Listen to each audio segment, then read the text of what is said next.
Correcting dog trainers. Oh, all right. So that is not great.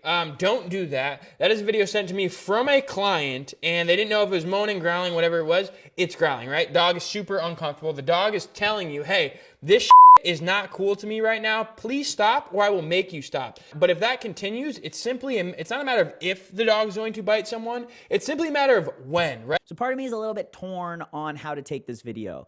On one hand, if he's just trying to make a video, ooh, dog's growling, I go, whoa, whoa, whoa, then, I mean, he did a great job. It was a pretty entertaining, high energy video. However, if this is his professional thoughts, I'm a little bit concerned because based on how he's talking, it doesn't seem like he's got a comprehensive understanding of how dog bites happen, how escalation happens, all of that kind of stuff. This is more of a like, I see it and I could imagine it getting worse. I don't actually know how it gets worse, but like back away, give that dog space. Spoiler alert, backing away, give that dog space is part of what contributes to it getting worse.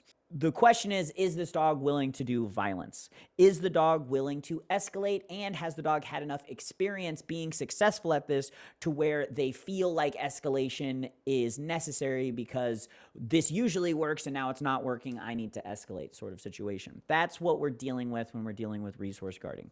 What I like to do, especially if this is like the first time it's happening, is ideally, you introduce play training. So this would be a toy or something, and then they were resource guarding it, and I would be able to grab another toy in a fairly close distance so I'm not running away from my dog, and I would engage my dog in play and start trying to get them to play, and then I can like grab the other toy, and I could grab this toy, and I'm playing with the dog, and it no longer becomes I am guarding my toy, it's I am playing with you with my toys. And if we can change that association from I am guarding something to I am playing and we share, and the only way to play is to share, then you're completely changing the narrative and the mindset for your dog. Now, if we have done some of that stuff and it's not time to play and your dog is growling, backing away and retreating is going to make them think that they should escalate if that doesn't work in the future. So again, every dog is different. There's nuance to this. There's foundations to this. There's things that I don't have time to bring up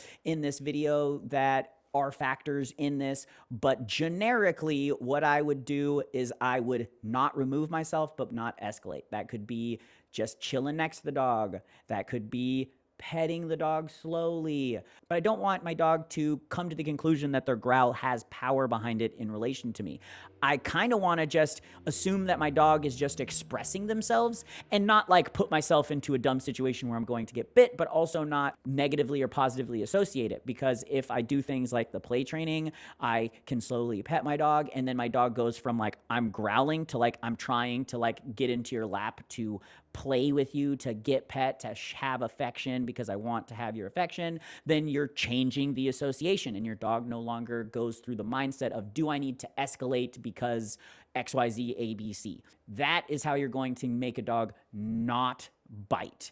If you take away the potential escalation through psychological understanding. Just because a dog growls doesn't mean it's inevitable that they're going to bite unless you teach them that their growl has power. It means back away. Oh, it didn't mean back away this time. I must need to escalate that situation.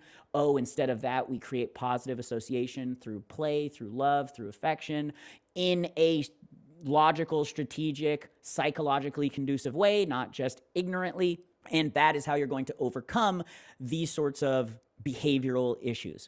But screaming, freaking out, being scared, and saying, that dog's gonna bite somebody, man, while it's entertaining for a video, it is not helpful for overcoming resource guarding.